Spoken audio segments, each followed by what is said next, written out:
Anda kembali di Kompas Malam. Saudara, pasca pemilu, manuver Presiden Jokowi menggalang kekuatan tampak dengan bertemu Ketua Umum Nasdem Surya Paloh hingga melantik Ketua Umum Demokrat Agus Harimurti Yudhoyono sebagai Menteri ATR BPN.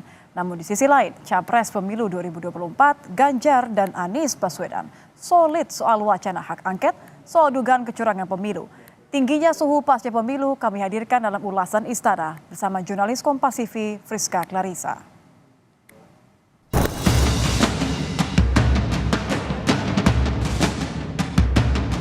Dengan seluruh-seluruhnya.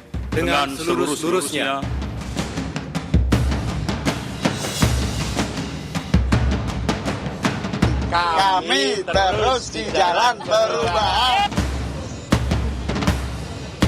Kalau ingin melihat, membuktikan, mengetahui, hak angket paling bagus karena kita menyelidiki.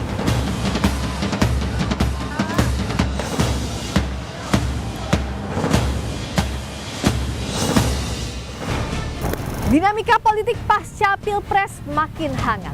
Berbagai lobby pun gencar terjadi.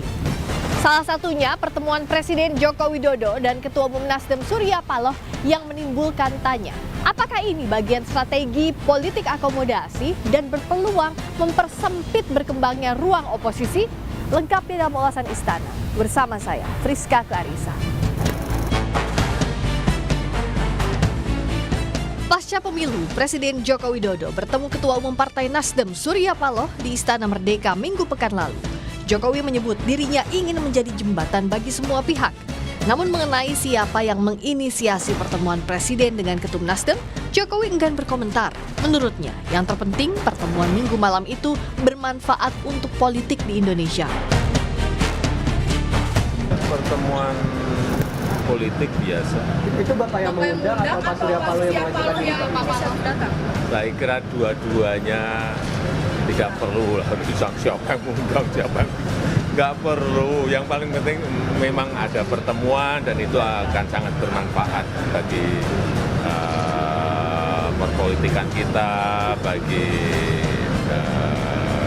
negara, saya kira. Yang paling penting itu. PDIP yang siap jadi. Ya, ditanyakan aja kepada beliau-beliau yang ada di PDI Perjuangan. Ajakan atau Bapak harapan ke Pak Surya Paloh kepada Nasdem apa? Ini baru awal-awal.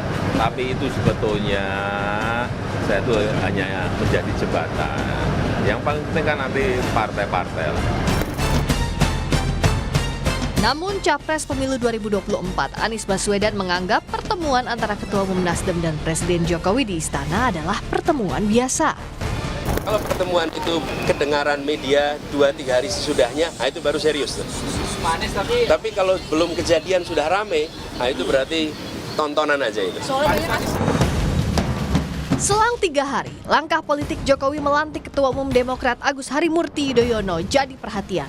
Keputusan Presiden ini jadi sejarah kembalinya Demokrat ke istana setelah hampir 1 dekade berada di luar pemerintahan.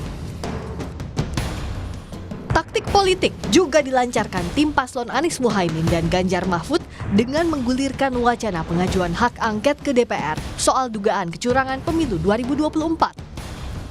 Hak angket adalah hak DPR untuk melakukan penyelidikan terhadap pelaksanaan suatu undang-undang atau kebijakan pemerintah yang berkaitan dengan hal penting, strategis, dan berdampak luas yang diduga bertentangan dengan peraturan perundang-undangan. Capres Ganjar Pranowo menyebut usulannya agar DPR menggunakan hak angket ia sampaikan dalam rapat evaluasi dengan pimpinan parpol pengusung dan mendesak DPR tak diam saja menyikapi dugaan kecurangan pemilu. Kalau ingin melihat, membuktikan, mengetahui, hak angket paling bagus karena kita menyelidiki. Itulah yang kemudian saya usulkan waktu itu. Di bawahnya interpelasi.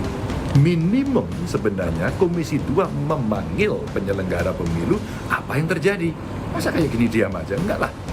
Mestinya DPR segera ambil sikap ini, undang penyelenggara pemilu, undang para pakar, undang masyarakat, sehingga mereka akan bisa menyampaikan. Ya, kalau angket kan pasti ada proses politik ya. Kalau kita lihat komposisi suaranya, kira-kira yang setuju siapa, yang tidak siapa, matematika politiknya kelihatan. Tapi prosesnya pasti tidak gampang. Maka saya bilang, udahlah paling kecil aja, raker.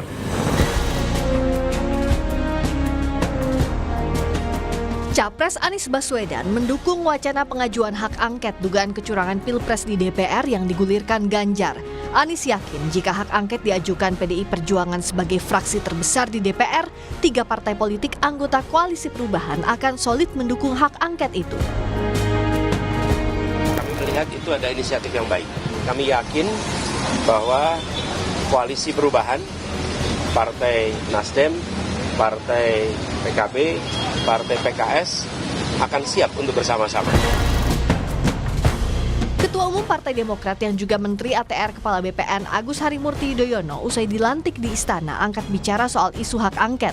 AHY menyatakan hal ini sebagai bagian ekspresi pasca penyelenggaraan pemilu dan menyebut tak perlu ada prasangka soal kecurangan.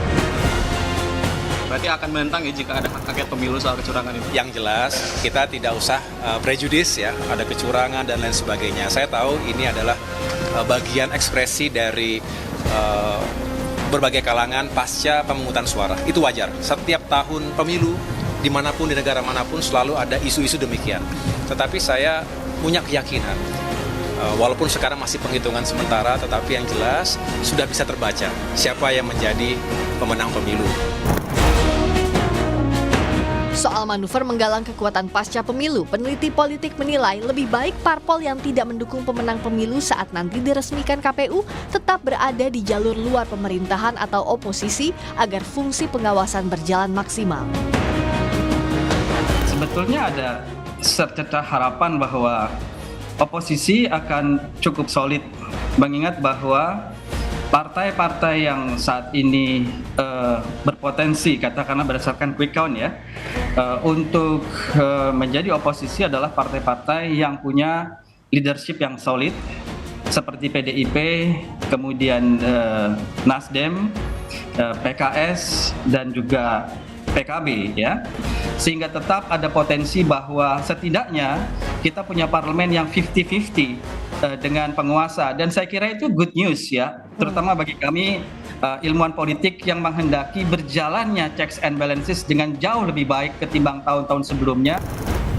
Lobby politik lumrah dilakukan jauh-jauh hari, tapi rakyat harus tetap mengawasi karena penghitungan suara hingga kini belum selesai.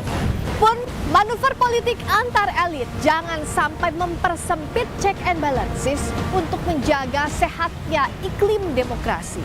Friska Clarissa, Junaidi Saputra, Kompas TV, Jakarta.